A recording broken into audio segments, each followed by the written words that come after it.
You will believe a man can fly. All you have to do is look up. You already know who it is. You already know what it is. Let's go ahead and fly right into it, gang. Cinestro called the cast. It's your weekly gold mine. Stay tuned in. Stay tuned in. They got the beats, got those comic spins. I stay tuned in. Stay tuned.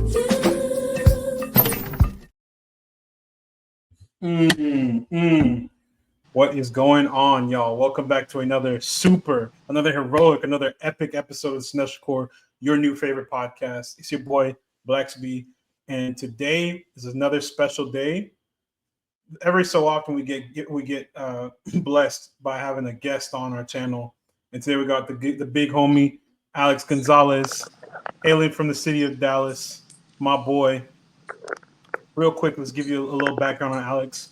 Alex Gonzalez is an award-winning journalist based in Dallas, Texas. He's a lover of art and culture with a taste for music, food, and film. You can find him writing away at your local coffee shop or vinyl listening room. When he's not writing, he's either grooving the music at Lady Love, catching a screening at the Texas Theater, or enjoying tapas at Cafe Madrid. Alex's work has also appeared in Billboard, Newsweek, GQ, Variety, and more. Because Alex is legit, he's such a great writer. I've been reading his articles. And also we go back to college, so it's good to have a friend on here. Alex, welcome to the channel. You're about to be part of the Cinestro experience. Thank you guys so much for having me on this very special episode. I just saw Superman this weekend. It was really good, and I'm excited to talk about it with you guys. Absolutely. Before we get into the Superman talk, let's talk about you a little bit, Alex. Tell everybody what you got going on. All right. Well, first of all, my name is Alex. I'm an art and culture journalist. As Matt said, I've been published in a lot of local publications. And so, as the media landscape is evolving, I've been exploring a lot of content creating opportunities. I've been doing stuff on TikTok too, trying to, get more active with my social presence as well. And so, doing things like podcasts and video content and live streams. These are things that really excite me. So yeah, I'm excited to build community with y'all. Absolutely. And we're so glad to have you, man. So as you know, this is a comics and media podcast. We talk about all types of stuff, comics, movies, TV shows, games, you name it. I see you mentioned that your favorite superhero is Deadpool. Tell me a little bit more about that. What draws you to Deadpool? I don't know. I feel like, Ryan Reynolds brings a very, distinct brand of chaotic energy. It might be a little bit, subdued, but he has very humorous, chaotic personality to him, and I really like that about him. Fair. Hey, we got a lot of that over here too. We got a lot of chaotic, humorous personalities on this channel. Unfortunately, I have no idea what you're referring to. AZ's the main culprit. Honestly. Did you like Deadpool and Wolverine, or what were your thoughts on that? Okay, the most recent one, Deadpool and Wolverine. I don't know, it was good, it was funny, but it definitely felt like a lot of fan service, with the callbacks and with the While it felt very obvious that it was more gifted to the fans than it was an actual story. But I mean, I enjoyed myself watching it. I had a good time watching it. Have you gotten into any other Deadpool related things aside from the movies, his animated appearances or different comics and everything? I haven't gotten into the comic book stuff, but I mean, I've been trying to get into those as a sort of art form. I mean, I go to Half Price Books a lot with my partner, and we always see the comics and we always talk about getting into them, but it's still on my list of things to do. Gotcha. I had a quick question. As the resident film buff of the Cinestro, I'm very curious. I think if you ask a person their top 3 movies, it says an awful lot about them and their taste and kind of what they like. And so I'm very curious. And just off the top of your head, if I were to ask you what your top 3 movies are, what would you say? And why? Just get a little. I know it's a hard question. Yeah. It's very broad, but I'm just very curious. You can go overall, or even just as recent as just now. Okay. Okay. So I think I'm old enough to if you ask a lot of people what their all-time favorite movies thing, they'll probably say things Pulp Fiction or something just something like a throwback just to make themselves seem more but I don't know. I feel now that I'm old enough to appreciate movies. There's a lot of modern cinema that I appreciate. One of them is like Everything Everywhere All at Once, that came out in like my late 20s, where I was like, imagining what if things had gone this way, what if things Yeah. had gone that way. Another one of my favorites is Parasite, not Paradise, the Parasite. So like when that came out, it was like 2020. Like my roommate and my partner and I, like we would have like weekly movie nights, and like that was the last one we watched before COVID. And watching that one like right before COVID hit, it really put into perspective about class differences, social stratification. So it was very, very timely, and the commentary made a lot of sense for the time. Yeah. And then I'd probably say Past Lives. I really like Past Lives. Nice. Yeah. Nice. Me too. I like all the ones. I like all the movies that you mentioned as well. And I think Those Bong Joon-ho is a master, and Parasite is probably one of my favorite movies, and I think one of the best movies of the past 25 years. I think it's an absolute masterpiece. And I think Celine's song, the fact that Past Lives is her debut, going from being a playwright to a first-time filmmaker, making something as like beautiful and powerful and moving as Past Lives is, I think is basically it's won her so much good grace, and she can basically make whatever she wants out. But interesting.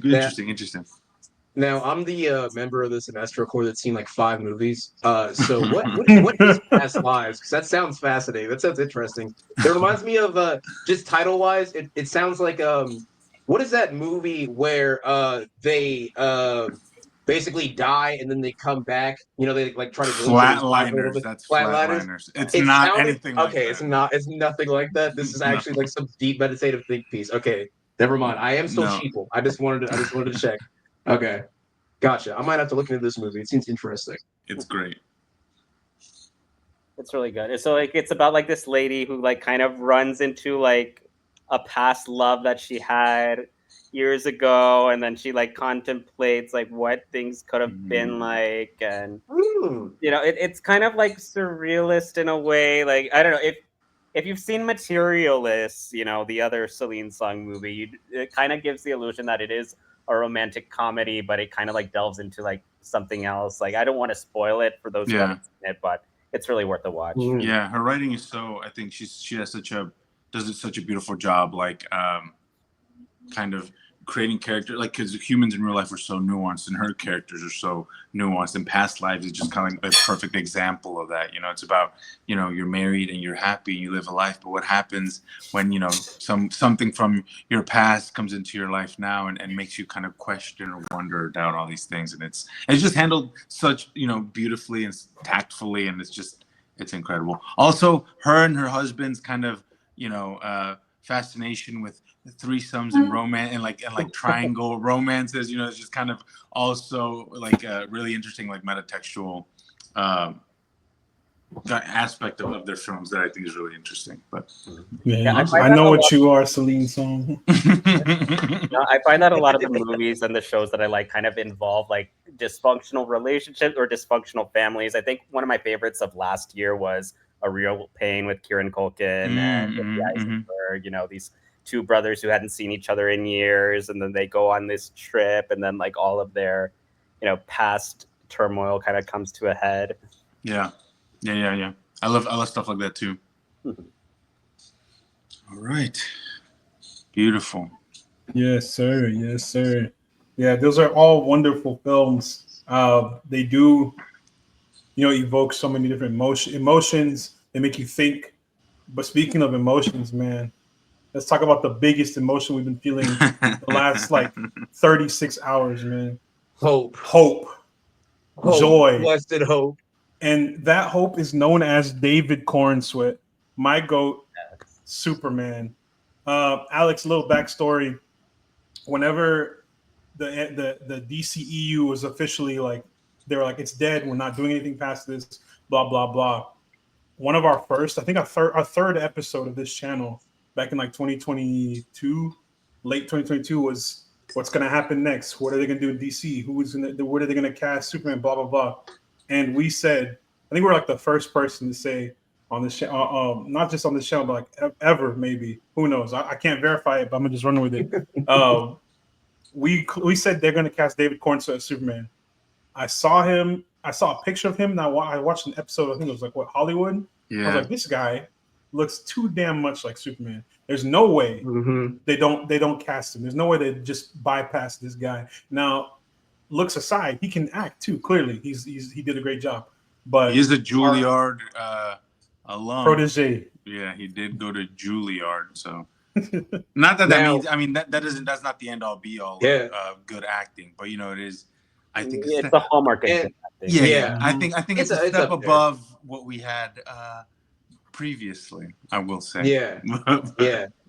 And No also, shade. I remember back when we were talking about like who was going to be casted as Superman, and you guys were talking about David Corenswet, and I was like, I've never heard of this guy. Me, the man who watches cartoons and knows 5 movies. I don't know who this guy is. You were talking about Hollywood, and I was like, do you mean Once Upon a Time in it? And you're like, no, the other one. I'm like, I have no idea what that is. Yeah. The Ryan Murphy show. It was like Netflix during the pandemic. Pretty good. One of the few good recent Ryan Murphy joints. But I was completely unaware of this man in his entirety, and now looking back on that, after having seen this movie for what is now 3 times, I feel like a damn fool. I truly, this is amazing. But formats? Most people working on number 4. Most people didn't know who David Corenswet was, but I think just to kind of preface the conversation, I think it was the most important casting decision that James Gunn had to do in order for this 1,000%. Universe to work. Not only the movie, but the universe, right? This is going to be the linchpin of a universe moving forward. It's going to be the first movie in the new DC universe, you know, so it's like you have to get this casting right. And so I think he hit it out. I mean, I think he cast his movies well just all around, but I think the casting of David Corenswet, I think far exceeded everybody's expectations. And I think it was perfect, top-notch casting. Like we said, he's a fantastic actor.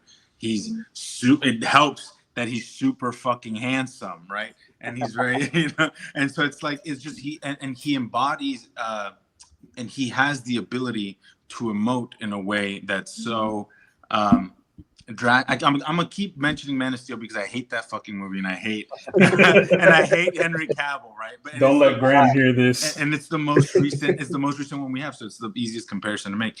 But it's like he's just I don't know. It's just he's just leagues above what we gotten before, and I'm just so happy that this is the man who's going to be leading this franchise in this universe moving forward. I honestly and to tack onto that real quick. To tack onto what Luis just said real quick, I feel like the casting of Superman, in my personal opinion, it's bigger than even when they cast Iron Man back in 2008's Iron Man. Simply because the DCU and knowing the track record, knowing the history of Superman in film, knowing the track record of films we've gotten in the last 10 plus years, this is critical. It has to be the right actor. Looks, talent-wise, he has to have the charisma, and David has all of that and more. He has the juice. He is able to pull off not just Superman, but also pull off Clark Kent. That's something that a lot of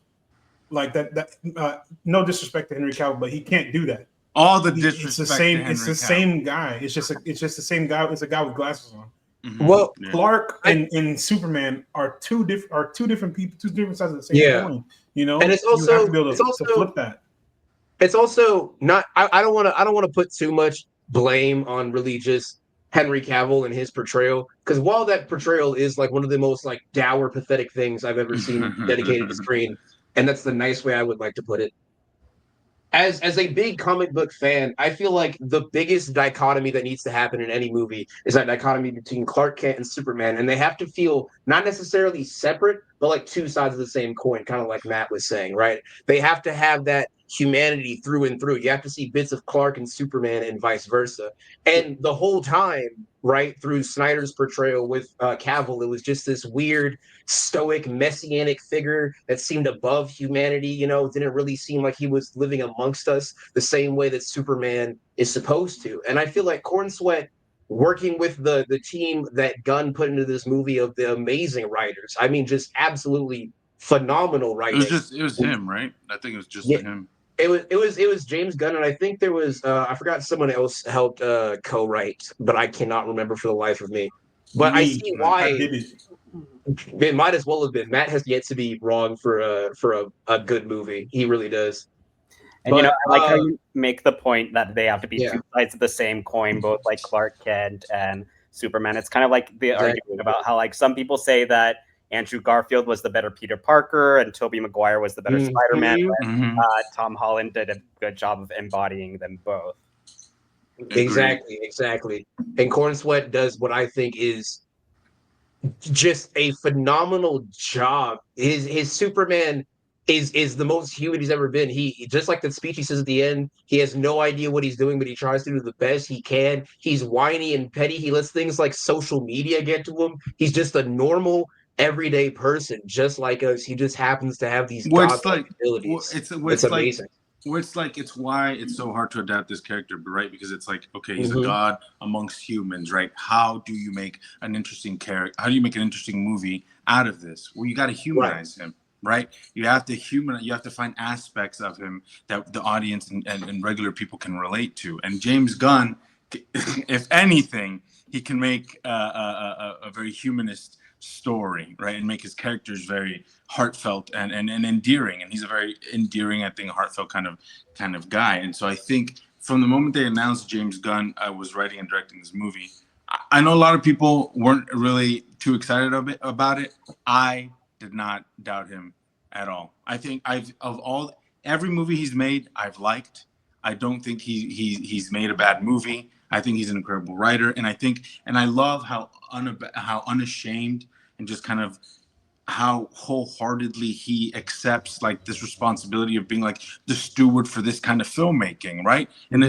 especially in like in a landscape in which superhero movies in particular can be looked down upon, right, or seen like the bottom of the barrel. I think James Gunn, the way he approaches it and the kind of like the love and admiration that he has for these characters and for these stories, I think it's beautiful to see, because that's the kind of people that you want making these stories, right? You don't want a director for hire who's only doing it for a check, right? Or you don't want somebody who doesn't understand these characters and isn't in love with these stories. You want somebody like James Gunn who shows the adequate respect and love and admiration for these characters and these stories, so that we can get movies like Superman.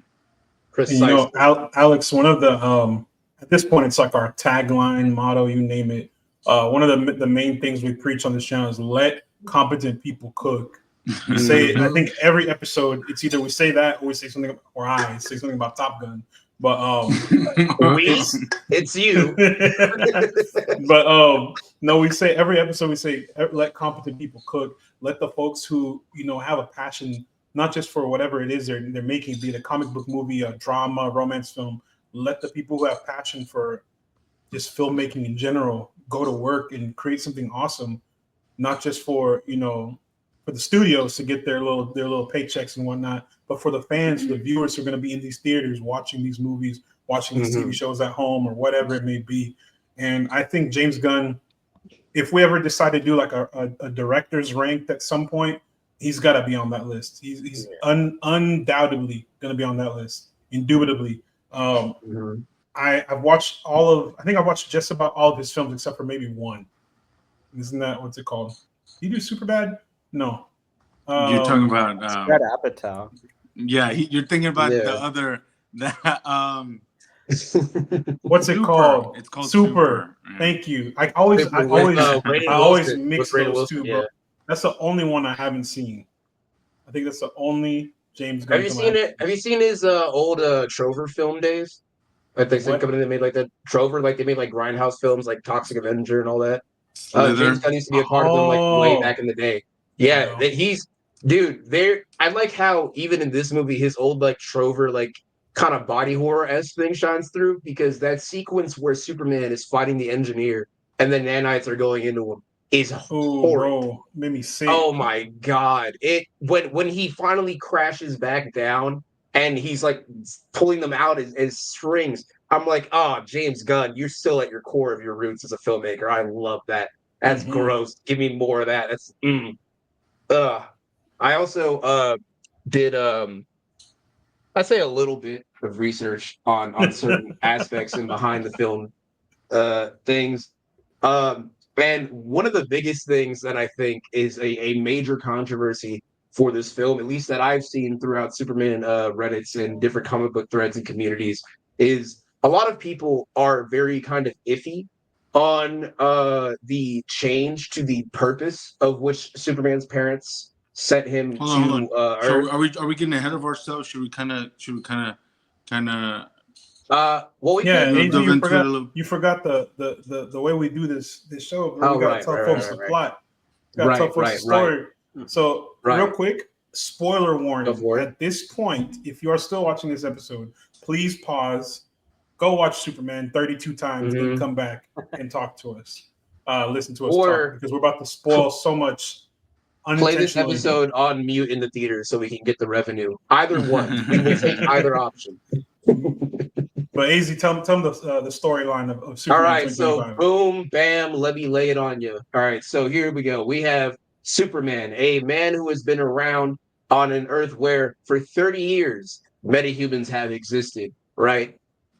And about let's say, 300 years ago, metahumans first emerged on the Earth. They're all scattered, doing their whole little thing, right? 30 years ago, Superman lands on Earth, and then 3 years ago, Superman decides to be Superman. So it goes kind of speed running it through, and I'm very glad that they keep the origin brief. But because Superman is for truth and justice and helping all people that he can, he interferes in a geopolitical conflict, which leads to a lot of people starting to think maybe Superman is a little bit too powerful. Maybe he doesn't have to answer to any authority, and that's not good. And it's basically Superman trying to prove to the world that he is trying to be the best hero possible, inspire generations of heroes, and do what is right, no matter the cost of politics, borders, public perception, and also really finding who he is as a hero. Because even though he's been doing this for 3 years, he still seems to be very much kind of finding his footing, right? The public trusts him and they're on his side, but he's still finding his way in the world as the symbol that he is.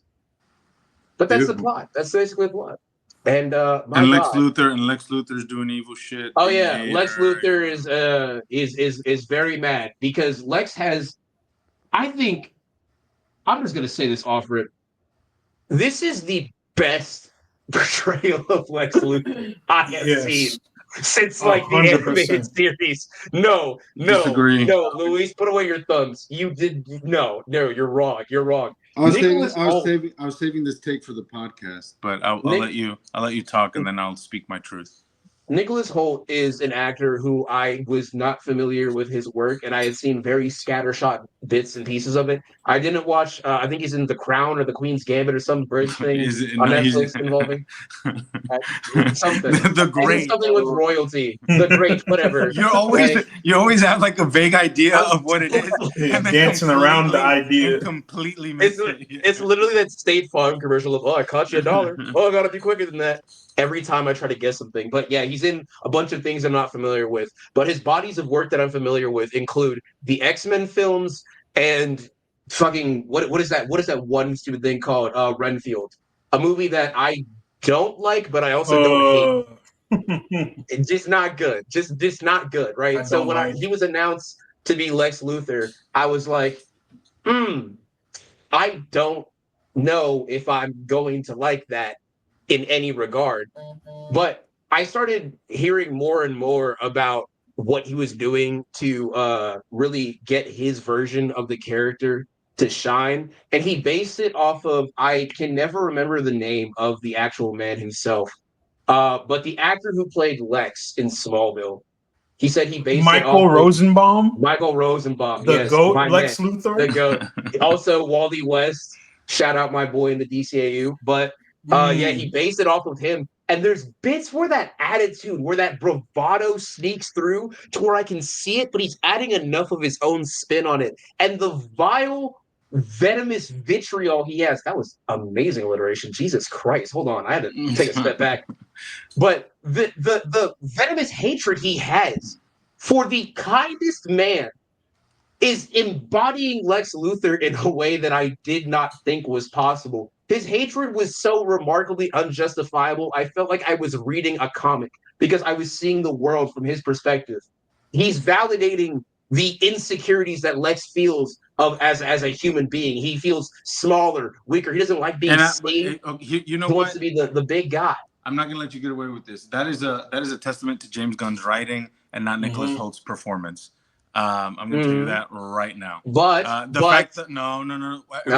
Everything that you are citing and kind of like talking about like what you're excited about is because James Gunn does such a good job creating a character that you're supposed to hate, but whose motivations feel valid within the context of the story and within the and the world that this character exists.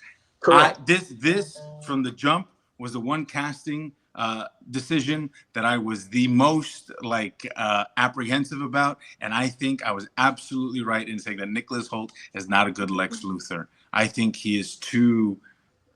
First of all, his American accent I don't like. Second of all, I think I understand where James Gunn was going, casting an actor who was almost Superman. Right, he was one of the last three actors that they were screen testing to become Superman, to be Superman. And I think I understand where he's going with that, and like there's a lot to pull from, and the meta-ness of it all. I understand. I think it's like smart, but I don't think. Like you have freaking Gene Hackman, bro, one of the greatest actors of all time, played Lex Luthor, and then you had Jesse Eisenberg, who's one of the worst actors of all time, and then you have Kevin Spacey, and then, right. But what I'm saying is Michael Rosenbaum. What I think is that he was. I just think James writing did a lot of work. It did do a lot of work. But let me ask you this. If it's solely focused around the writing, right? If the writing is doing the heavy crush, going back to what Matt had said earlier about how we swapped out Corenswet as Superman instead of Cavill, right? If you put Cavill with this same material, would it not be delivered with less gumption, less bravado, right? Or if you put somebody like, let's say, who's another Lex Luthor? You put put some lesser actor. Right? Somebody who doesn't gel with the material to the level of which Nicholas Hoult displayed. Would it not be an inferior product? Yes. And you need somebody who can also take great material and elevate it to that level. And I think if you as his Lex Luthor, he did great. He resonated well with it. Someone better, imagine how much better the movie would have been. And give me a better all right, give me a better one. Shoot. Hold on. Let me spitball. I'll come back. Okay. Go. What were you? I'm curious what your general thoughts were on the movie, Alex. Yeah. I want to go back to what you said. I think like Nicholas Hoult did a good job playing Lex Luthor, and I've been following Nicholas Hoult since he was on Skins. Since he was a baby. I think he's an actor that adjusts well to the writing. I mean, I haven't seen him do anything that blows my mind. Anything, but I mean, he was a good high school teenager on Skins, and in The Menu, you kind of see him being that pathetic simp for the millionaire chef, a little smarmy, And I think he really embodies and encapsulates the evil that James Gunn kind of put down in the script, and so I do think a lot of the writing does the carrying, but that's not to discredit Nicholas Holt's talent or acting. Right. Yeah, I think he's a competent enough actor to do a good job in what James wrote. But I don't know. I just think it's kind of like the one frustrating thing for me that I was just like, man, they're so close. They had something, and he missed with Nicholas Hoult. But I mean, I'm nitpicking, and it's small. I mean, I think I think the movie works. It's not like takes me out of it or anything. But it's just the one small gripe if I had to pick, because I don't really have that many. So. I think, me personally, I think Nicholas did a fantastic job, especially given that it's written by James Gunn. James Gunn, his pen is unmatched. He doesn't miss. Yeah, William Shakespeare, who? Yeah, we don't know that. We don't know about Shakespeare. Homer, who is that? Anyway, you catch the Odyssey teaser during Superman. Yes. I did. I almost cried. I've been waiting for this. I don't know. Gerardo, my brother, who wasn't able to join us today, but he made a really interesting point. He texted me after he saw Superman for the first time, and he's like, I don't know, John Bernthal, bro, in the Odyssey. He said, I don't know if I buy it. So I don't know. Because it's just him doing the Punisher accent. That was the same thought I had. You know what I think, Red? I think we should storm Troy. I think we should fight these Greeks. You know, that's him the whole time. I think it's the fact. I think it's the fact that Matt Damon can't do an American accent. So Chris Nolan was like, everybody do an American accent. So Matt Damon doesn't look bad. And it just, in my head, I know it's not accurate. I know everyone didn't speak in British accents back then, but it's like in my head, I was like, that's a historical epic, is a British accent. And you guys are doing American accents, and it's weird because that's not how it should be. So I don't know. I'm sure once the movie comes out and I'm 2 hours into this 4-hour movie, I'll have to shut my brain off and bought into it and kind of given myself over to it. But yeah, sorry.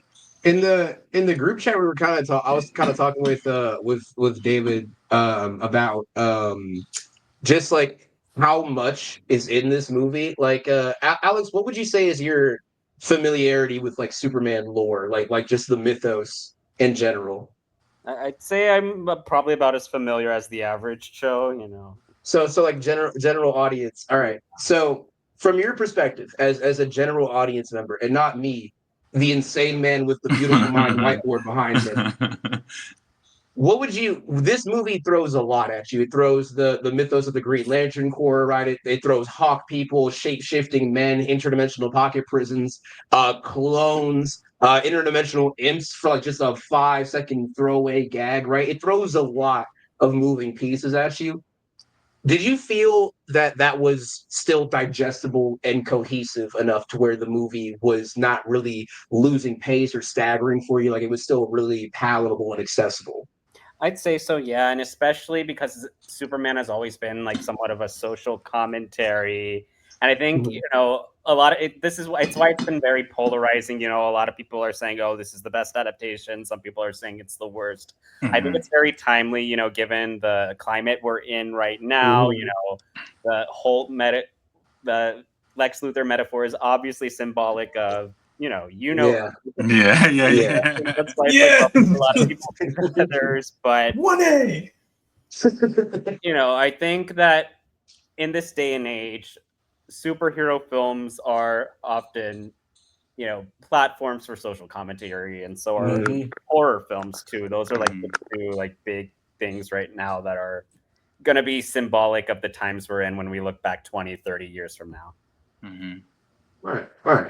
Yeah, they're indicative of their time. I mean, it's why Man of Steel is kind of as dark and edgy and gritty as it is, because it's it came out post recession 2013. Post recession United States. We're in a time where things weren't weren't so they're just reflective. They're reflective of their time. So I think it's a very good point that Alex made. You can tell how like the themes, especially the MCU, is probably my biggest indicator, because the themes shifted around 2011.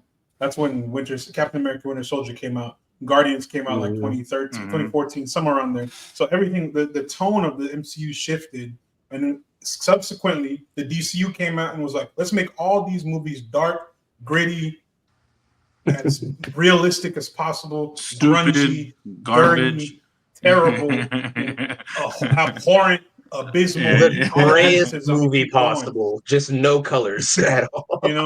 But I think where Marvel succeeded with making their world darker, but still having some joy, I guess some joy or some color or whatever you want to call it.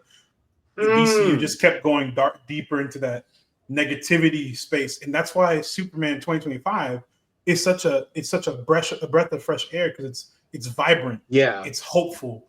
Even though we're in the middle of a lot of terrible stuff in the world, it makes you feel like, hey, there's a brighter tomorrow. And this man in a blue and red suit with the trunks over his pants is going to lead us into the future. Like, it feels so rejuvenating. And I can't express enough how thankful I am that we're having a movie like this, especially given the times we're in. Yeah, and to jump off of piggyback off of what Alex had said earlier, I really like. I mean, it's like, I know it's really polarizing, but I personally think, like, I think, and maybe I'm being hyperbolic, it's incredibly ballsy for James Gunn to have like put a lot of the themes that he put into this movie and like made it work, right? Like, Oh, yeah. like the Moravia. obviously the Bravia stuff, and obviously what that's stand in for, and and kind of like what he's trying to say about that. Obviously, they use the word immigrant a lot, and it's very loaded in this movie, and I know that's purposeful, Yes. considering our social political climate now. And I just think, the fact that he got away with this is I think is truly like amazing, right? The fact that he was able to fit all these themes, heavy themes. I've seen a lot of criticism saying that he kind of like he was beating around the bush. He didn't really dive in as deep as he could have, or really commit to anything. But I think just the fact that he managed to say what he was trying to say in the manner that he said it in a movie that is as big as Superman, I think is incredibly brave, and I think it's awesome, because he's it's a flex, dude. He's like, look at me. This is what this is what I feel. This is what I think, and I'm gonna put it in my movie about a indestructible alien who can fly. And I really respect him for that, even if it wasn't perfect. But I also think that the take of like James Gunn wasn't saying like a hard and fast stance. Like, no movie or show should really just be like the end all be all to like a conflict or like a viable solution. Because if you're gonna like discuss like a geopolitical conflict, right? A movie about like a guy who flies around and can shoot lasers from his eyes and an element man and interdimensional travel is not the place to do it. That is not the main point of this movie. The main point of this movie at its core was hope, inspiring, doing what you can to help people regardless of the circumstances around you. That was the core tenet. And while the conflict in Moravia and everything was like a good allegory for things that are happening now, that was just sort of like an assistance in the framing device of what the true message is. I feel like and that's something that people at Taker are missing a little bit. It's never going to be perfect, right? I mean, you're never going to be able to satisfy anybody. That's why I think it's like, I was just like, hey, I'm glad that he said what he said, and he put his stuff out there, because at the end of the day, people are always gonna be like, well, it's not enough, or it's too much, or why didn't you say this, or why didn't you say that? So, you can't please everyone. Yeah, exactly. That's the great thing about films, though. Everyone can have their own interpretation of whatever's being said. It's beautiful. We can have 300 people in an auditorium, and no one. I mean, of course, there'll be some overlap on some ideas and things, but no one's ever gonna have exactly the same perception of a movie. I can go into, I don't know. I'm trying to think of what like Interstellar or I'm trying to think of something that's really gonna make you think, like Interstellar, Inception, nothing like Megan 2.0. Megan 2.0. Megan made you think you should have got a refund. Yeah, Megan made me think, watch that movie. Why am I here? What am I doing? Jurassic World Rebirth. Why am I here? Yeah. Jonathan Bailey. Why am I watching this? Mahershala Ali. Literally, Jonathan. But thank you, Jonathan Bailey. Save us. Like if you're in everyone can have their own takeaways. I watch Sinners. Everyone's like, oh no, it's a critique on. I'm like, well, some people have an experience that be different from mine, and I can accept and respect that. Same thing with Superman. Superman is a hero for all. And I like that they changed from the tagline used to be truth, justice, and the American way, right? Right now, the American way is very lost. You can't use that. So it's truth, justice, and a better tomorrow, which speaks volumes, because the tomorrow is not just for America, it's for everyone, for the world. Superman is a global force for good. He's not like Captain America. Captain America is stuck with the U.S. I know the Avengers are a global team, but he's stuck here. Superman here we go. Oh, here you go. Technically, brother. No, my fault. Continue. But yes, Superman is an ideal overall force for good, because the symbol of the House of L means hope. It doesn't mean hope, but for the continental U.S. That's not like in the asterisks. There's no terms and conditions on it. Hope is a universal concept. It's something that should be in all of us, because everybody deserves to feel good and feel inspired. And I think that core tenet of this movie is very successful, because not only does it have like the dramatic moments, but for some reason, I on my second or third rewatch, I think, is where I started to notice how natural the jokes are inserted into normal conversation and normal story beats, but they don't feel like they're undercutting anything like a well that just happened or he's right behind me, isn't he? Like I'd get from like an older Marvel film or something. It feels very well flowing, similar to like I forgot who wrote Injustice, like Tom Taylor. He's a writer that I think is really good at making natural comic booky dialogue, because while this felt like a comic book brought to screen, it still felt like these were normal people. You know, this world felt established and lived in and very well fleshed out for what is the first film in a cinematic universe, which automatically fills me with a lot of promise for what James Gunn's going to do with this. It's quite fascinating what he's managed to put in this one film alone. And real quick, I'm gonna get since Graham and Gerardo couldn't be here, I'm gonna read their little brief thoughts. So Graham says, and I quote, Graham is a known Man of Steel enjoyer. Don't know why, Ew. but he is. He says that this is the best Superman movie / best Superman person we've had on screen. He said he's absolutely sick of James Gunn using needle drops in places they don't need, aka the Mr. Terrific fight. Regardless of what we think, that's the only complaint. Dumb take. Horrible take. Disagree. I agree with the first part, disagree with the second part. I think James Gunn's needle drops don't miss. They're better. There's only one other like studio or projects that do good needle drops, and that's Invincible. Every now and then they have a couple good songs, or I mean, The Boys has some good ones too, but overall, I don't really care. I mean, it's just gonna be a preference thing. If you don't like the music, if you don't like the music that James Gunn is referencing, then you're not gonna like his needle. I mean, it's just he grew up at a certain time, and there's certain music that really resonates with him that might not resonate with you. But I don't know. I think it works, also, man. I think it works for Mr. Terrific too, because for the most part, he's like a really serious character. Anyway, if you don't know his comic book backstory, his wife died with their unborn child. So he doesn't. The one thing he does not know is the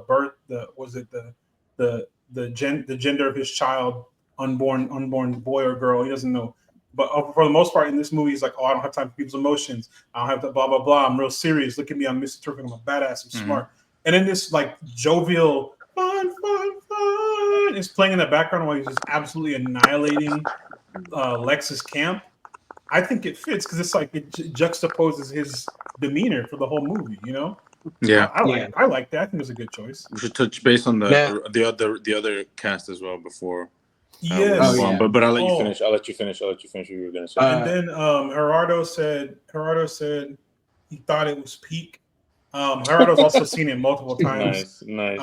Very concise and to the point. Thank you, Gerardo. And I agree wholeheartedly, because that's the first thing I said when I walked up there. I said this was some peak. I can't believe I spent money on Jurassic World. The only reason I watched it was because we were doing on the podcast. As you can see, Alex is the only writer here because I don't think that was peak would really sell it. But yeah, I think so. My letterbox is otherwise. Real quick, I just wanted to ask a real quick question of you guys, because I thought this was one of the more. Oh, okay. I'm kidding. I'm just kidding. But one of the biggest points of contention, like aside from all the like weird pseudo grifter stuff that's going on with this movie, is the change to Superman's origin being more, I would say, militant in aspects than others. It's got to be fake. And here's my thing.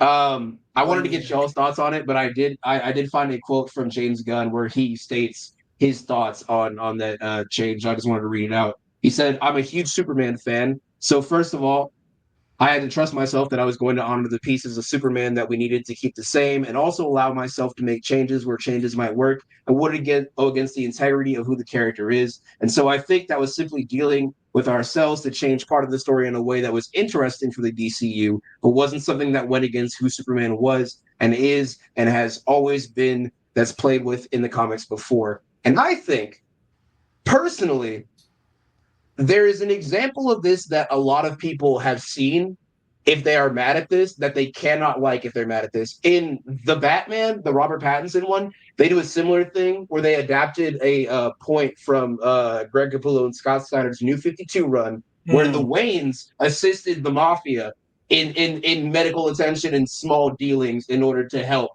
better Gotham, right, for the greater good, right? And to be fair, I can see how some people will be like, "Oh, you're trying to make Superman into Brightburn." Not necessarily. Hear me out. Jor-El was a scientist and spent years upon months upon God knows how long trying to explain to the people of Krypton, our planet is dying, it is about to explode. He saw the political corruption. He saw society literally fall apart. And when the planet exploded and he can only save his son, he saw millions upon billions of people die. And he's like, we got to do whatever it takes to prevent this. So he's like, son, do whatever you can to prevent this. And I think, personally, kind of justified how they would see it. Now, is that a thing people of Earth should respond to positively? God, no.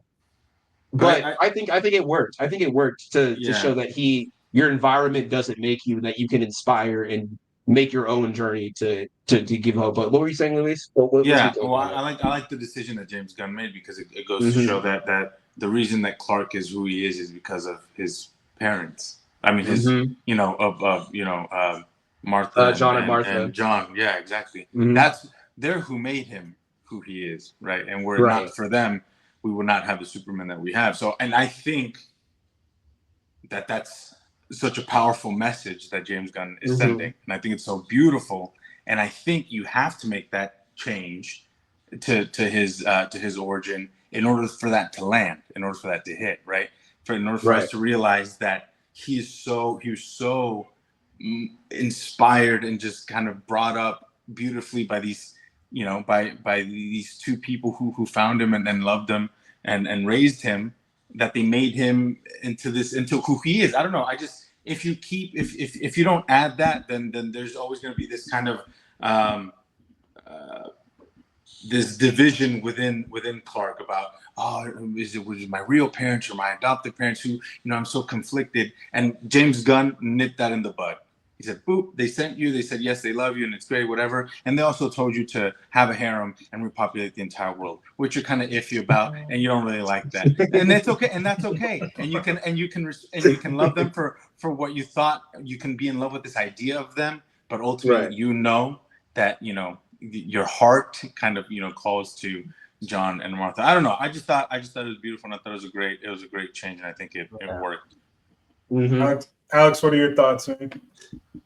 I think back to what he was saying. I think whenever the studios call upon certain directors to direct things, I think they're trusting that the director will make the right changes, will offer their unique interpretation of the story. And I think James Gunn really nailed that on the head. I mean, some people might disagree, but I think, this is really, it gives us a good look inside James Gunn's, thought process. Yeah. I mean, there's a reason a lot of his movies have, grapple with this idea, not grapple, but, are about found families, right? And about and so I don't know. I think, it's great.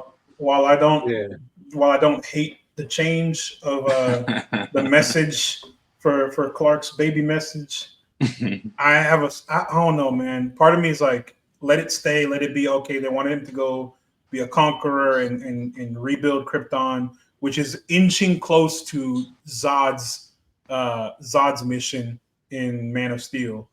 But at the same time, I want to be. I'm part of me is like, man, Brainiac is doing something with this. Something happened on the way down to Earth. It got messed up. It's not, or Lex is lying. It's not being translated correctly. He's trying to change it so he can manipulate it, like how certain billionaires are manipulating AI to do their own bidding. I don't know. I'm one of the. I don't know. I just sounds made up. I don't know what you're talking about. I was thinking on my second rewatch, I was like, maybe it's like a Google Translate thing. Like he translated enough languages. Maybe they said have a wife and kids and be happy. Mr. Terrific says this is real. That's it. Smartest person in the world told you it's real. That's it. Boom, no, see, the video can be authentic, but the translation could be mixed up. You're overthinking it. I mean, take it. Listen to James Gunn. No, But I'm I right. think I just want to touch really quick about on like before we move on and give like our final thoughts. Just like the rest of the cast, you know, we mentioned how James Gunn is really kind of incredible at casting, and I just want to give their props to everyone. You know, I think Rachel Brosnahan, I think is incredible. I think she is the perfect Lois Lane, and I think her interpretation of Lois Lane is incredible. I think James Gunn really understands how you can make a Lois Lane like a modern Lois Lane, right? And that really works, and that doesn't feel, you know, you'll have a lot of like right-wing grifters talk about how she's girl boss, she's a girl boss or whatever, you know, and how woke that is. But, you know, I think realistically speaking, I really love how like assertive and dominant she was, and just how she wasn't a damsel in distress, and she really could kind of hold her own, and is very kind of like her stick-to-itiveness and just kind of her assertiveness. I don't know. I think Rachel And Brosnahan, she wore purple. and she wore purple, exactly. Comic accurate. And Rachel Brosnahan is just like, you know, it really helps when your actors are just incredible to look at, man. You know, just when you have David Corenswet, and Rachel Brosnahan making out on a kitchen counter, man. That's cinema to me, you know. That's magic. That's why I go to the movies. So, man, props to her. Props to you know, Wendell Pierce is Perry White. Yep, Jimmy, played by the great Skylar Gizmondo, my goat. He's incredible. And then, you know, Isabella Mercedes, hot girl, and you know. We've been on an Isabella high for like the last like 2 years. Since we watched Romulus. I was on board at Romulus. Since Dora. I was a fan since Dora. Dora? Yeah. Dora's a crazy call. Those who, the girls who know. I watched Madam Web against my will. And I was like, you know what? Against my will. You know what? The bright spot of this is Isabella Merced. I hope she has a good career moving past this movie. Lo and behold, she was an alien Romulus. Her good career has begun. She's in The Last of Us, acting her ass off. She's great. And then in here, I mean, her appearances weren't long. Like she was there for what, like 10 minutes max, 15 minutes, something like that. Yeah. But she sold all 15 or 10 of those minutes. She cooked. AZ has a video explaining the Hawks as best as he can on his channel. Because I'm going to preface this as hard as I can. Their lore is the most abysmal garbage thing ever of all time. If you're a long-time comic book reader, you could probably get into it. But for a newcomer, Jesus Christ, it's like trying to do particle physics. Just watch Justice League and just use that as your basis. My video is a very surface level take at the Hawks, but I recommend diving in deeper because it is a lot. Nathan Fillion was an incredible Guy Gardner, which I did. Oh my gosh! Oh yes! My god! I'm gonna glaze Nathan real quick. He's an incredible actor, incredible voice actor. He's played Deadpool. Alex, that's your favorite hero. He also played Hal Jordan in the DC animated universe here and there. And then of course, just a good guy. Like, how can you not like Nathan Fillion? What's that show? Castle. If anybody's seen it, I watched like a couple episodes back in the day, but it's pretty great. I think Nathan Firefly. We forgot Firefly. That's bro. They be sprinkling Nathan into everything. They sprinkle him into everything. I'm like, the rookie. The rookie. I haven't watched that. Yeah, have not watched that. 43-year-old The Rookie. And then if you've seen 911, you've seen them all. Like you don't need to watch it. Yeah. And then I just wanted to mention Eddie Gathegi as Mr. Terrific, who I think deserves his props. I'm about to glaze so hard. Let me do this real quick one time. Oh, hit it. X-Men disrespected my boy. How are you a character who is what I was gonna say. Unkillable? You can adapt to anything, and they killed him off. Why?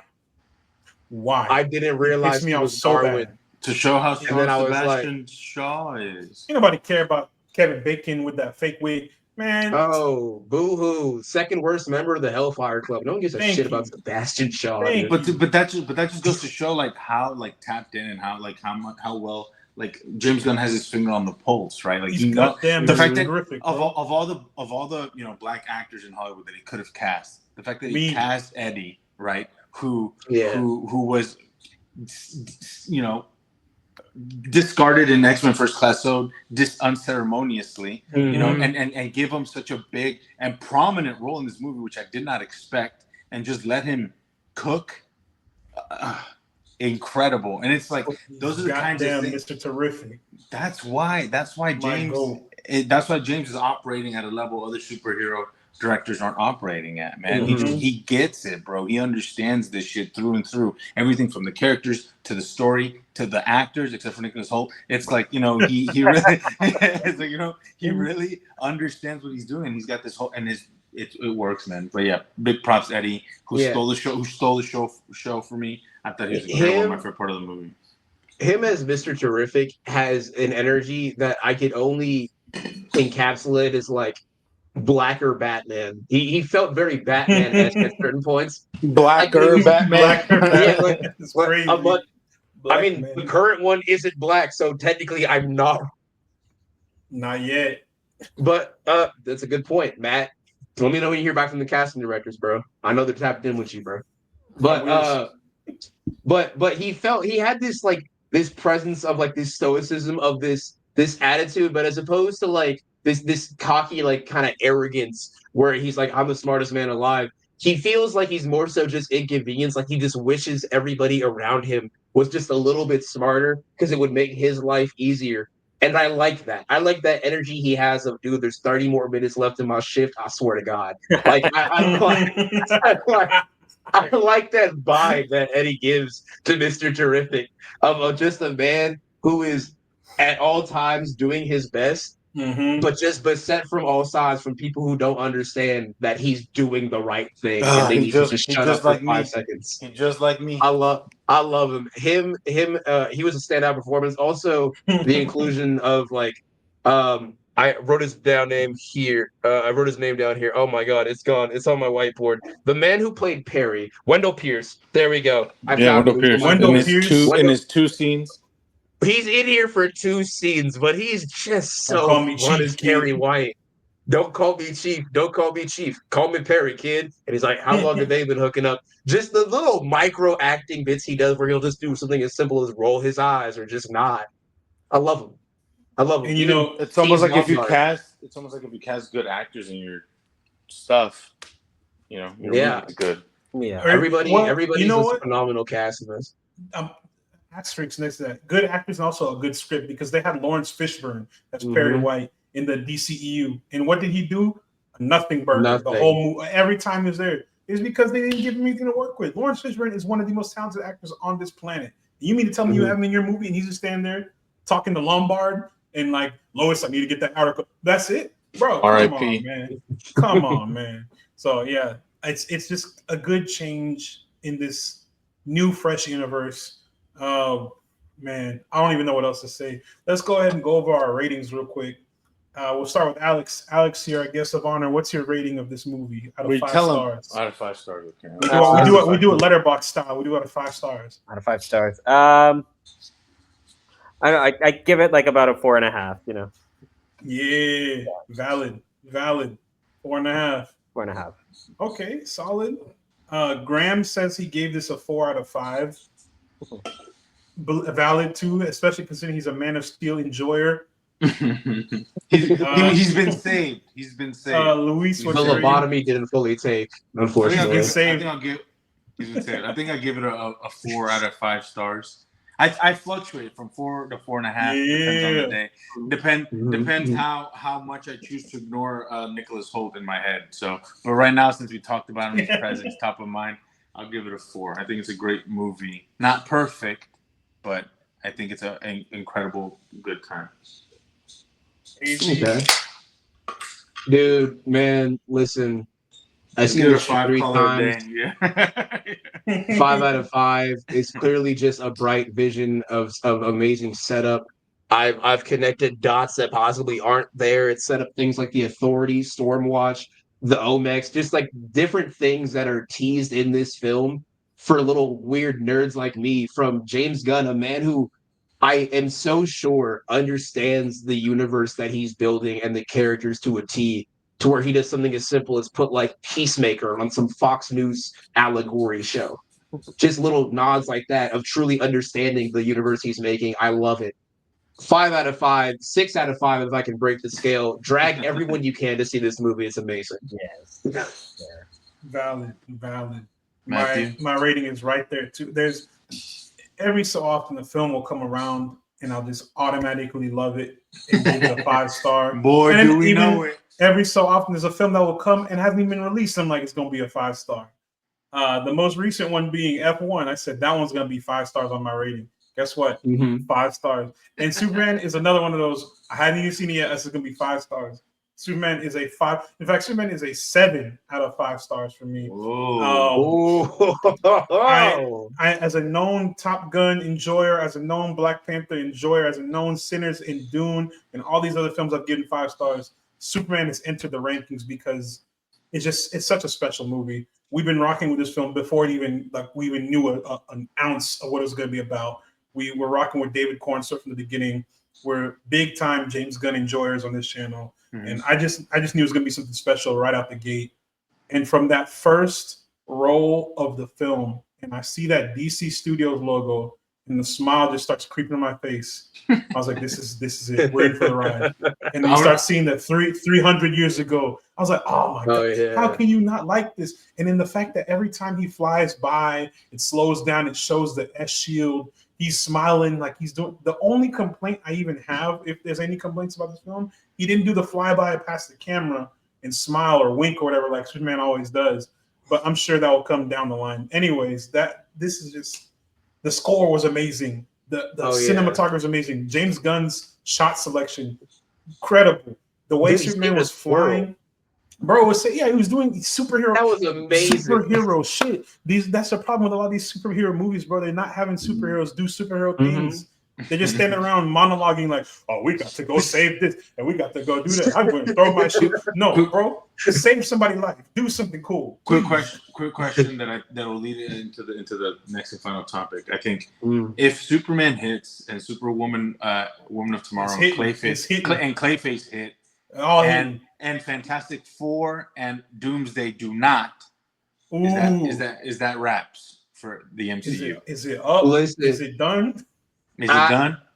As a well-adjusted comic book man, I would like to say that while Thunderbolts was a step in the right direction, it is not that aggressive of a pivot. Because while it is the best movie they've made since Endgame, I would like to remind you what the competition is since Endgame. I think the only other one is maybe like Eternals, probably. That's the closest one I can say to rivaling, because at least it's something different. They try, right?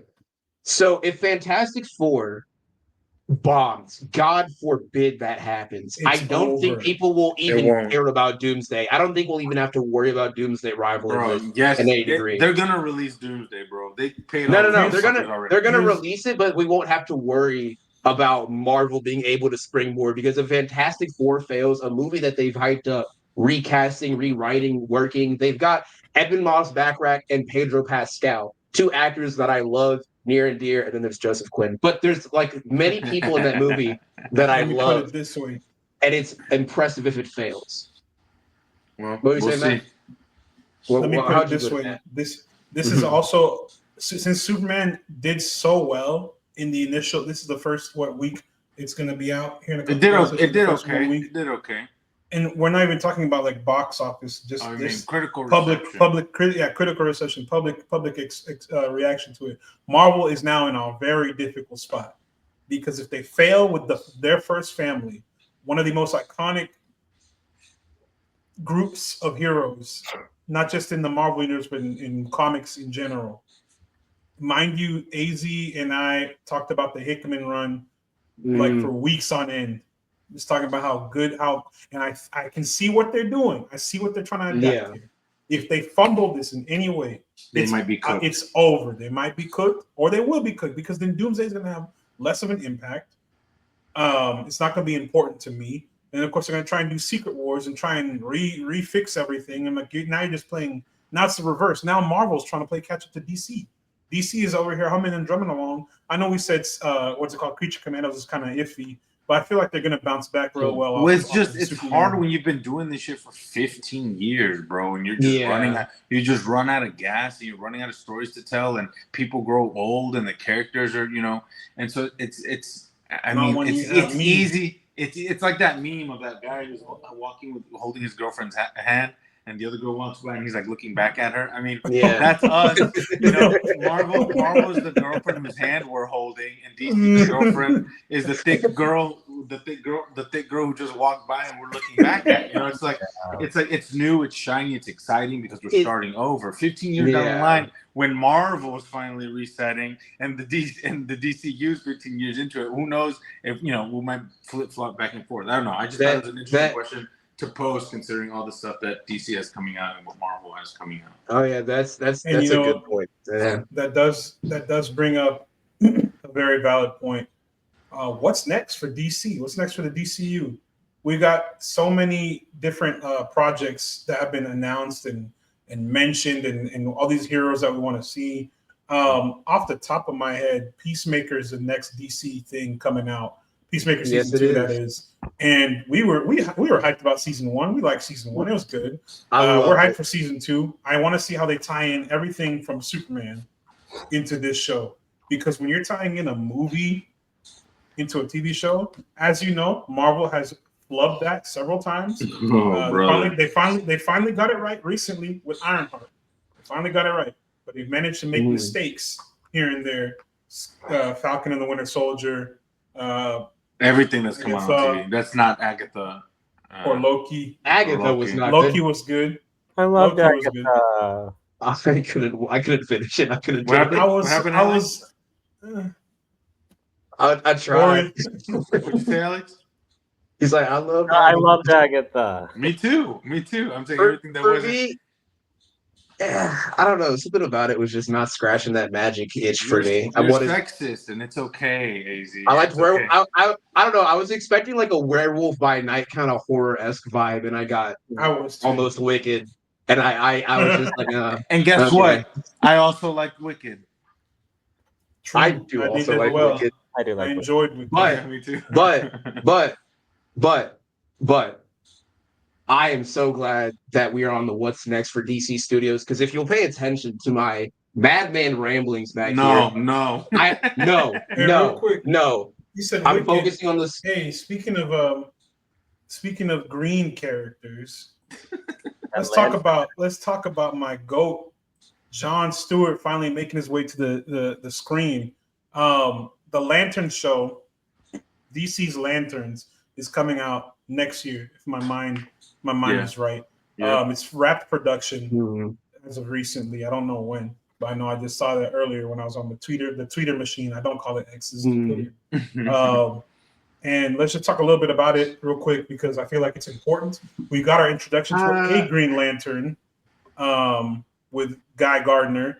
And as AZ has expounded upon, Guy Gardner is like the worst. The one green, I was like the one Green Lantern that if he showed up, he's going to get the job done, but you don't want him. Yeah, you don't want to talk to him for an extended amount of time, but if you need a job done fast with absolutely no care, call Guy. Like he's one of the most powerful Green Lanterns, because his raw tenacity from his upbringing gives him the willpower and stubbornness he needs to be the greatest douchebag to save the day ever. I love him so much. Just the worst barber. His barber needs to be fired. It needs to be against his vows. With this, I don't know. I'm sorry, AZ. I think he just got booted. Oh, there we go. You're all good. But I don't know. Okay, so compared to like how I felt about like Superman and when it was being led up to and things like Peacemaker, right? Peacemaker being an established show that I've already felt some resonance with. Lanterns being described as like True Detective-esque, but for Lanterns and the promo images, I get you probably don't want to show them in their Lantern regalia in the promo, or you want to save that for the show. But I'm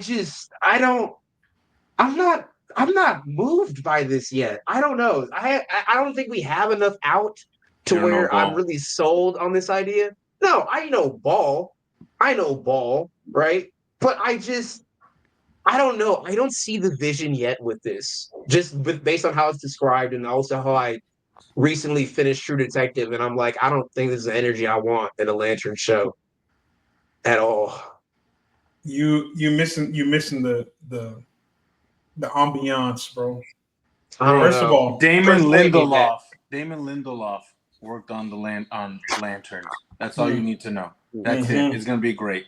That's it, bro. even better. My favorite.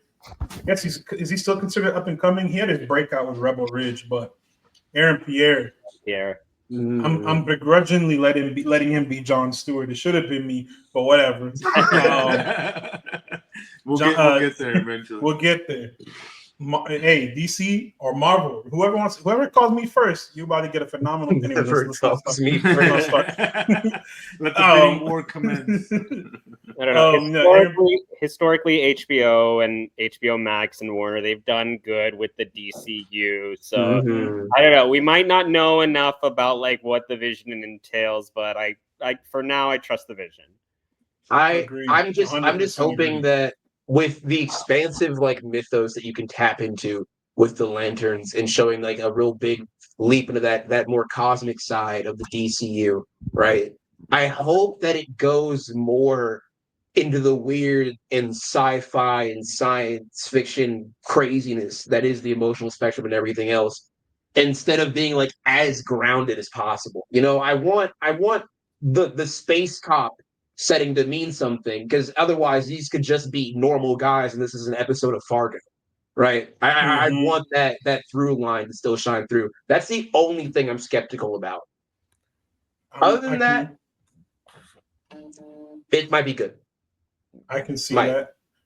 I can see that viewpoint because, like you said, it's a murder mystery in a small town involving two of the most prolific, most well-known Green Lanterns, who, like you said, are space cops. What are you investigating? Something that local PD would end up doing. So that's all I want to see. I want to see where this goes. Like Alex said, HBO has a good track record with their TV shows. I want to see with the DC universe. Yeah. Yes, especially the DC universe, and I want to see what these two goofballs get into. Kyle Chandler, known for what's that movie? That show? Not movie. I was about to say. Godzilla. No, Friday Night Lights. That one. Friday Night Lights. Mhm. Yes, well known for Friday. Can't forget that, bro. Well known for Friday Night Lights. Aaron Pierre, like I said, Rebel Ridge. He was the voice of Mufasa in the Mufasa movie. I did not watch that, so I don't know. And of course, Nathan Fillion. We already talked about how we love Nathan Fillion. He's so good. Mhm. It's just going to be an elite cast. There's more to talk about too. Sinestro will be making an appearance, portrayed by Ulrich Thompson. The last Sinestro we got was what's his name? Mark Wasn't Strong. it? Yeah. Mark Strong, and I feel like slight tangent. I feel like Mark Strong has been disrespected in superhero films, bro. They put him in as Sinestro, wasted character. They put him as Dr. Savannah, wasted character in a superhero film that was not going to go anywhere. So I'd like to see him as, I don't know, Charles Xavier. Who knows? We'll see. But Ulrich Thompson is playing Sinestro, Arc Channel's namesake. I want to see how this plays out. I have a strong feeling that they're going to tease Parallax if it hasn't already happened in this universe. And yeah, I think it's going to be, we're not going to see Hal Jordan too much after. I feel like he's going to be here to pass it off to John Stewart. And John Stewart's going to be the Green Lantern for the foreseeable DCU future. I have an idea, and this is just a thought, but I'm thinking with the involvement of people like John Stewart, right? And then you have Hawk Girl, right? And we also have Superman. Is it possible that Gunn's lineup might be? I'm thinking either like 2008 Grant Morrison JSA, or more so like the DCAU one with like Martian Manhunter, Yes, Hawkwoman. I'm thinking that might Justice be League one of the two Unlimited. lineups. Yeah, Justice League Unlimited or Justice League of America. One of those two lineups, I think, is what he's going for here. And I do hope that with this Lantern show, we get to see other Lanterns like Kilowog, or perhaps, bro. because Superman saved a squirrel, we get Chip, the Squirrel Green Lantern. I love him. He's weird and gross, but he's fantastic. I just really want to see how weird this show can get.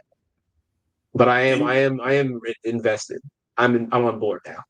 Yep, I'm right there with you. And there's more. There's more coming out with DC. Like I said, season 2 of Peacemaker. We had mentioned the Clayface movie earlier.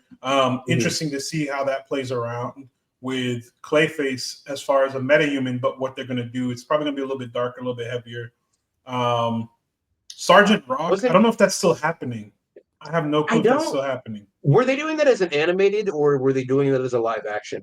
What was the plan for that? Was it a series? I thought it was supposed to be a TV show. Then I thought it was going to be a movie. Then I don't know. Like, it might even just not be happening anymore. Who knows? Yeah, I wonder what to be like directed by Luca Guadagnino. Like, yeah, Call Me by Your Name. Interesting. Yeah. So I mean, it could if it's still happening, it could be something. I say cast Ed Harris and call it a day. Ed Harris gives me Sergeant Rock so much. And then of course the big Supergirl's coming out next year. We're excited for that because we got to see her in this film in Superman. Love Millie Alcock. She is phenomenal. If you have not seen House of the Dragon yet, please watch that. And then of course the big question that's been on our minds here at this channel, Batman. What's going to happen next? Who are they going to? Is it going to be a new Batman that they cast? Are they going to fold the Batman Matt Reeves universe into this? Just kind of run with it since we already have an established Batman. Who knows? Here's the thing, right? I don't think that Matt Reeves Batman could work purely because of not a spoken line, but that line of text crawl that is at the beginning of this movie where it says 300 years ago metahumans appeared, right? And there's allusions to things like the Court of Owls within the Matt Reeves Batman universe, right? And so since that society's been around since like the 17 to 1800s, like the very founding of Gotham and embedded in society, you're telling me in 300 years all the craziness that goes on in Gotham, it's the most isolated of the East Coast, a den of scum and villainy, that not a single metahuman has been there in 300 years. I don't think that cohesion would work well or play well, and it would also not make sense as to how no one in Gotham mentions metahumans or any meta-related things going on during the events of like the Batman or the Penguin. I don't think it would fold that well, and if they did, it would have to be like very dicily stitched together. I feel. Slight caveat: life in Gotham is so shit to begin with. I don't think anyone has time to care about. That's a good point. That's a good point. They probably open like their Gmail or like their Google homepage. See like, well, sinkhole opened up in Metropolis. Oh, hold up, 1 second. Hi, Robert. Yes, yeah. Here's my wallet. I got you. All right, back to the paper. Like they just having the worst time. Ice storm in the middle of August caused by a random man in fishbowl helmet. More at 7. They're like, another Tuesday in Gotham. Oh my gosh. Who cares? Clown host bake sale with pies made of C4, more at 11. Like exactly. But I will say, in spite of not having a Batman, there are an amazing amount of allusions to Batman and just the whole Gotham mythos. Like Metamorpho is intrinsically involved with Simon Stagg, who is one of the many Gotham businessmen who just has a real big penchant for being like, I'm going to fiddle with DNA and nothing bad's going to happen ever to me because I'm a scientist. And you get a whole bunch of little like winks and nods that I think are just really fun. You also get a depressing reference to a neighborhood in Metropolis known as like the Suicide Slum. That's that place where Jimmy goes to meet Eve. Because it's like the ghetto basically of Metropolis. But I'm really interested to see how Batman would fold into this because that Batman Superman that world's finest dynamic, especially since James Gunn said he's bringing in what was it, Damian Wayne as Robin, I think was the one he was using. So we're gonna get an established Batman. Yeah, he's been doing this for a while. That dynamic is probably gonna be a big factor in what really ties this universe together, I think. But yeah, I'm excited for the future of this. We'll see how the future of the DCU plays out. We will be covering it here at this channel. But as for this episode, another episode going in the books. Alex, thank you so much for joining us, brother. It was great to have you here. Great having you, man. Please come back and visit us soon. We'd love to have you on here again. We'll talk about something. I don't know. We got a lot of movies coming out for the rest of the year. We're going to be here busy every week. So I think with this weekend, I know what you did last summer. I forgot they made a reboot of that. I have to check that out now. I love that movie, at least the original. Eddington. I Know What You Did Last Summer, and there's one more coming out on Friday. There's that other So Austin Butler movie that's just came out too. I forgot what it's called. I was talking about it with Eddington. Caught Stealing. Caught Stealing, yeah. Yeah, I think that was about to come out soon, I think. Yeah. So we'll have a few different things to talk about here in a little bit. Go ahead and tune in with us here. If you want to hear another higher level of production in the media world, check out our homies at Backstage OL. David couldn't be here to explain Backstage, but they do the same thing we do with more funding, more time, more experience, and more access. Tap in with them. Tell them we sent you. See what they got going on. Also see what the homie AZ got going on the YouTube at Tari Singo. I make comic book content, and I make comic book content where I'm going to be using this giant whiteboard to explain the Superman movie and every Easter egg I've seen in it because I'm going to watch it 2 more times. So tune in for that video whenever I make that. Also tapping with him on Twitch, twitch.tv/Tari Singo. Got the games going on. We be playing Rivals every now and then, except when we're never on long enough. Sometimes, depending on how I'm feeling. If I feel like throwing the game, I'm just playing. And then lastly, go ahead and follow us at Cinestro Corp. No S. We donated the S to Superman, so he can have it. I'm not gonna argue with the Kryptonian, bro. He throw me across his planet. So I said, you know what, big man, Big Blue, it's all you, bro. Have it. So we're now Cinestro Corp on all planets. Hey, if you're listening to this out in Mars, shout out. On all platforms. Tap in with Cinestro Corp. But thanks for tuning in, guys. Keep being awesome. Brush your teeth, eat your Wheaties, and we'll see you in the next episode of Cinestro Corp. Peace. Peace.